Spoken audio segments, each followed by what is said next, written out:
House Bill 3804. Imagine this. Imagine you have money in a small local bank. That bank gets into trouble and the state steps in to supervise it. You expect clear oversight, but instead, the person in charge of deciding what happens next, the banking commissioner, gets even more say over which transactions move forward and which ones get blocked. What the bill says it does? House Bill 3804 is described as a simple fix to Texas banking laws. It updates the definition of deposit tightened rules on dividend payments from troubled banks and clarifies how bank owners can buy more shares. What it actually does? It gives the banking commissioner broad authority to decide when stock transactions can skip state review, while banning all forms of dividends from banks under supervision.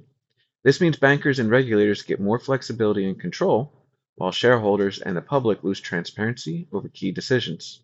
Now, who benefits? Texas Bankers Association, Independent Bankers Association of Texas, the Texas Department of Banking, and the Commissioner's Office. Now, who pays the price? Shareholders who rely on dividends, everyday Texans who lose visibility into how banks and regulators make high stakes decisions behind closed doors. Why this matters.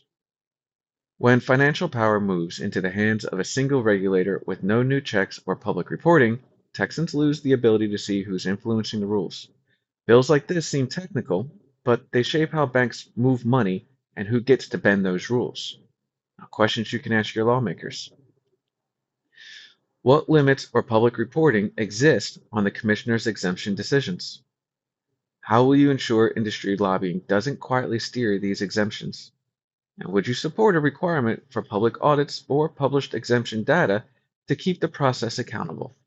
Bottom line, House Bill 3804 fixes small errors but quietly expands the regulatory power without adding transparency for the people it affects the most.